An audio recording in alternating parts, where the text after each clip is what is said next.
At-tariqah ahammu minal maddah. Jadi metode itu jauh lebih penting daripada sebuah bahan. The method is more important than the matter, kata orang Madura. Ini Bapak Ibu paham apa enggak ya? Saya ini minta maaf, namanya Eko tapi nggak bisa bahasa Jawa, Bu.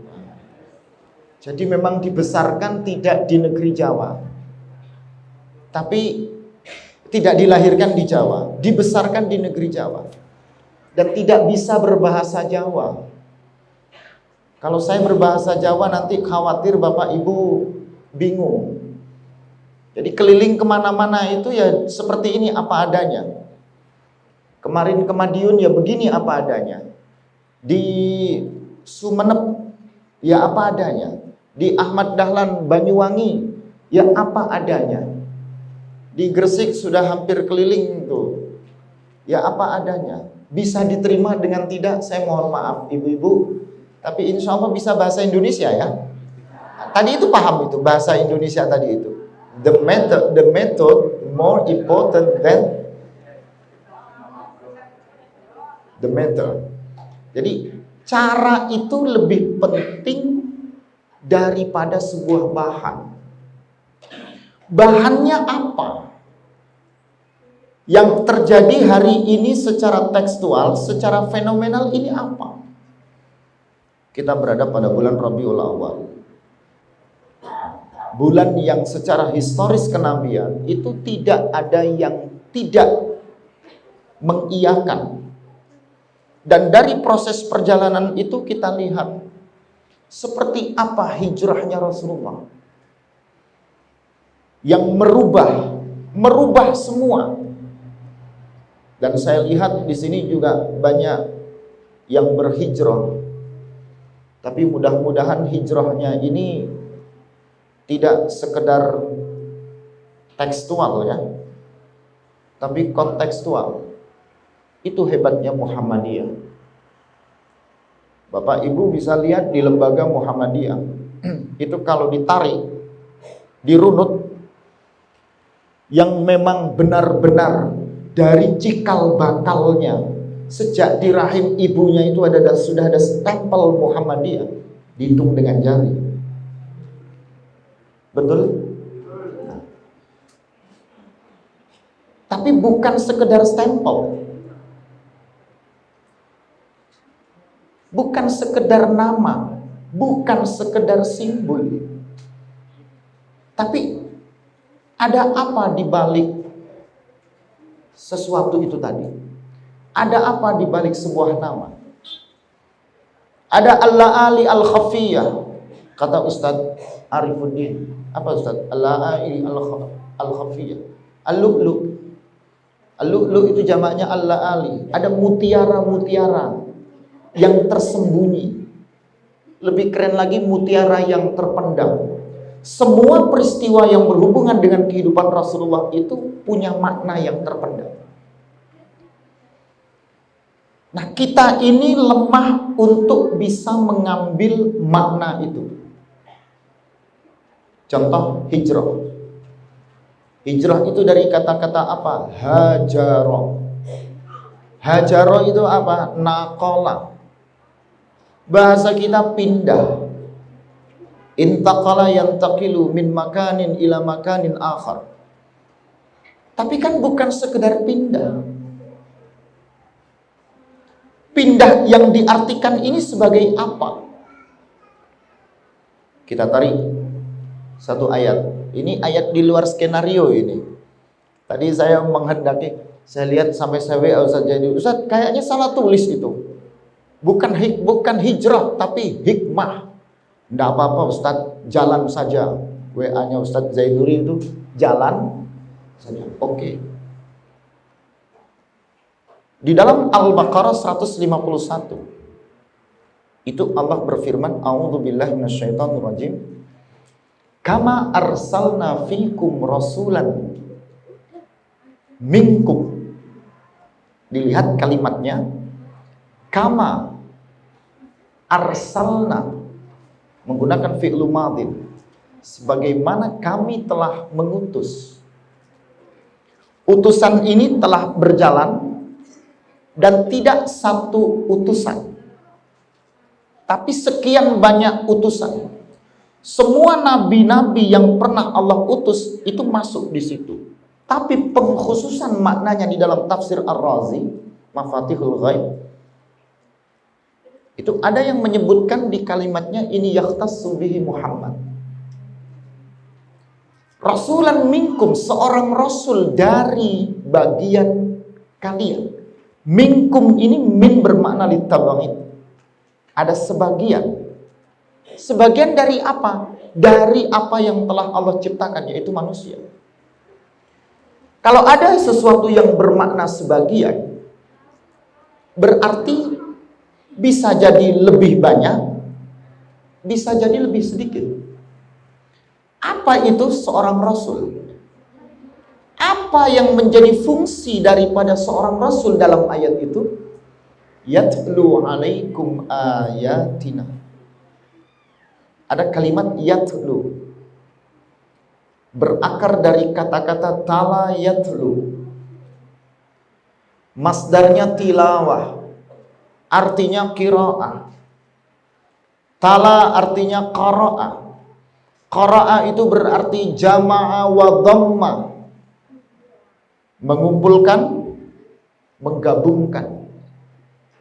Ba'dahu ala ba'din, sebagian dengan sebagian yang lainnya. Jadi satu makna itu bisa berhubungan dengan makna yang lainnya. Kami punya teman senior kami dulu di Pakistan. Itu beliau menulis disertasi yang berjudul An-Nadhariyah Al-Wahdaniyah fil Ayah Al-Qur'aniyah. Namanya Dr. Amir Faisal Fahad.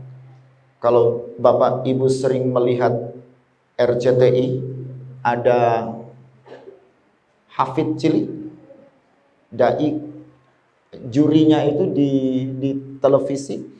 Itu biasanya beliau bersama almarhum Ustadz Jabir, Syekh Ali Jabir. Nah, itu beliau biasanya di situ. Itu namanya Dr. Amir Faisal Fahad. Nah, beliau itu punya disertasi yang berjudul Nadhariyah Al-Wahdaniyah fil Ayat Al-Qur'aniyah, teori kesatuan ayat-ayat Al-Qur'an. Semua ayat-ayat Al-Qur'an itu memiliki kesatuan arti dan makna, saling berkesinambungan. Sama seperti ketika kita ini memiliki banyak faham, memiliki banyak aliran, memiliki banyak cara pandang, memiliki banyak pola pikir, tapi punya satu kesatuan. Bapak Ibu lihat ini, mobil kita penuh semua di sini, Masya Allah, tabarakallahu lakum ya'ni. Tapi sekian banyak mobil ini mereknya macam-macam. Ada yang paling mahal, ada yang paling murah. Tapi dia punya satu kesatuan. Apa? Kendaraan roda 4. Makanya karena di situ khusus roda 4, kalau ada roda 2 digeser sama Bapak Kokam. Nah, ini baru paham ini. Kalau tidak tertawa ini tidak paham. Itu namanya makna kesatuan. Berpikirlah dalam hidup ini pada makna itu. Mengapa ada makna tilawah di situ? Yatlu alaikum ayatina, yang membacakan kepada kalian, yang membacakan untuk kalian ayat-ayat kami. Itu yang dibaca apa? Yang dibaca itu sesuatu yang dapat membedakan. Dalam tafsir Al-Muyassar, dalam tafsir Safatut Tafasir Ali As-Sabuni, itu menjelaskan untuk bisa membedakan yang benar dengan yang salah. Di konsep yang pertama, pada makna hijrah, Rasulullah itu mengajarkan kita, mana yang benar, ini benar. Mana yang salah, ini salah. Dzalika al-kitabu, inilah Alkitab. Berarti selain ini bukan Alkitab. Begitu ada yang menyodorkan minuman tadi, langsung disodorkan Ustadz Arifudin tadi ya. Nah, kalau SOP-nya hotel itu begini Ustadz. Saya pernah diajarin waktu nyodorin minumnya Bapak SBY saat saya belajar di Pakistan. Jadi tugas saya waktu itu mendampingi beliau. Kunjungan kepresidenan, beliau pertama kali menjadi presiden di periode yang pertama. Itu diajarin. Nah, gagangnya ini harus di sini. Nah, itu enggak ada Ustaz. Mafis fil kitab was sunnah ana mafis ya. Lakin hada yadkhul fi qismil adab. Nah, begini Ustaz. Dari cerita ini Bapak Ibu semuanya tahu, khususnya ibu-ibu. Nah, kalau ada tamu, nah begini. Saya mikir itu sepanjang hidup itu. Saya dulu mondok nggak ada ceritanya begini-begini. Tapi kok diajarkan seperti itu? Ternyata adab itu lebih dahulu daripada ilmu. Dan itu diajarkan oleh Rasulullah untuk kita, biar kita ini hijrah, pindah dari yang tidak beradab menjadi beradab, diperkuat oleh ilmu. Di sini akhirnya masuk di Kitabul Adab. Dihubung-hubungkan ya nyambung-nyambung saja. Kenapa Ustadz gelasnya kok berbeda dengan gelasnya teman-teman ini? Minumnya Ustadz kok beda, wong Ustadz ini sama-sama manusia. Kan begitu. Ustadz kok pakai jas, ndak enak badan. Musimnya penyakit sekarang. Kebanyakan bicara, kebanyakan ngajar, kebanyakan ngurus anak-anak, adik-adik yang ngafal Quran. Di rumah ada sedikit adik-adik yang menghafal Al-Quran, sudah ada 2 cabang adik-adik SD. Untuk aktivitas ibunya di rumah, biar kerasan di rumah. Karena ibu-ibu itu kalau tidak dibuat sesuatu yang biar kerasan di rumah, katanya bapak-bapak itu, ini katanya loh ya, fathu jari katanya gitu. Jarinya itu nanti kakinya itu gatal. Mau minta kemana biar kerasan di rumah, dibuat aktivitas. Itu juga makna hijrah. Menjadikan ahlul bait, orang keluarga yang ada di rumah itu punya aktivitas yang positif. Itu juga hijrah. Itu juga makna tilawah. Membedakan antara yang hak dan yang batil, seperti kata ulama-ulama dan para mufasir. Ini namanya tidak teks tapi konteks. Dikisahkan, diceritakan sampai sekian panjang waktunya, tidak akan pernah selesai. Tidak akan pernah berakhir. Jadi makna ayat-ayat Al-Quran itu kalau dicari dalam konteks hijrah itu luas sekali. Maka tidak sekedar berpindah, beralih, tapi ada makna. Seseorang pada ayat itu ketika dia membaca, dia pasti harusnya bisa membedakan yang benar dengan yang salah. Kenapa? Karena dia berilmu. Masyarakat kita, umat kita ini, umat yang dilahirkan dulu itu pecinta ilmu. Betul ya? Pecinta kitab. Karena ulama itu melahirkan, memunculkan, menghasilkan kitab. Beda dengan sekarang. Menjadi ulama itu gimana caranya banyak diundang. Ngapunten loh, saya ini mikir kadang-kadang. Ustadz ini ngundang jauh-jauh itu tidak salah tak? Atau diundang jauh-jauh itu apa tidak salah? Karena kan harus menggugurkan jadwal rutin. Betul ya? Ada jadwal rutin tiap pekan. Tapi tidak diiyakan, ya susah. Ini saya bawa tim, ini sedikit Pak. Kalau sudah bawa tim banyak itu jenengan kaget nanti. Artinya apa? Kalau berbicara yang benar, ini bicara yang benar. Harusnya di sini punya tokoh, punya ulama, pasti. Cuma nggak keren Ustadz kalau nggak diundang dari yang jauh-jauh. Ya ini penyakit yang salah. Saya pernah roadshow, mungkin ke Blitar, nggak tahu. Mudah-mudahan ada yang masih ingat. Faham Tarjih Muhammadiyah itu roadshow sejatim, Pak. Sampai ke Pacitan. Dalam materi waktu itu D2 ke Muhammadiyahan. Mungkin ada yang pernah ikut, ada yang sejarah Muhammadiyah Pak Saad Ibrahim ikut mengajar, Prof. Jainuri, Ahmad Jainuri ikut mengajar, Pak Ahmad Zuhdi ikut mengajar, beberapa teman-teman BWM. Saya masih muda waktu itu. Yang muda-muda ini disuruh jauh-jauh. Sampai ke Pacitan, ke Ponorogo, sampai ke Banyuwangi. Di situ saya membaca. Yang benar ini kan memaksimalkan tokoh setempat. Karena Ustadz itu juga jauh dari sana 3 jam sampai ke sini, 4 jam sampai sini.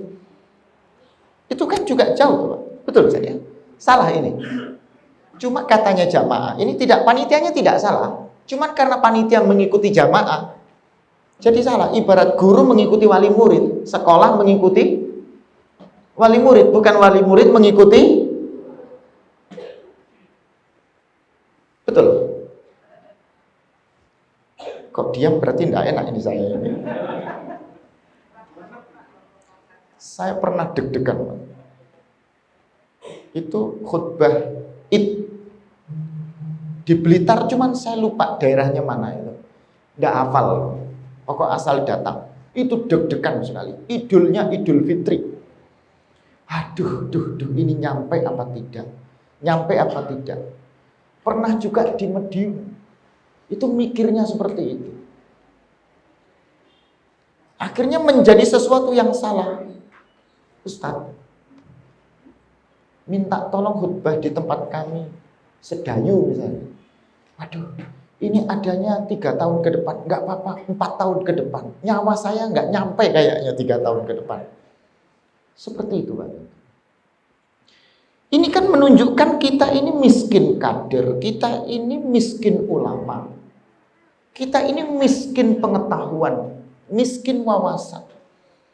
Saya membayangkan dosen-dosen kami dulu. Diundang untuk ceramah itu datang sendiri, pulangnya sendiri. Nggak mau dijemput, nggak mau diapa-apakan. Bapak Ibu coba berpikir begitu. Padahal datang itu dihadapkan kepada anak-anak yang masih, ya bahasa secara keilmuan itu ingusan, masih S1 di Pakistan. Itu mau bicara. Berarti ulama ini mau turun ke bawah. Muncullah kajian-kajian rutin yang ada di kampung-kampung kita.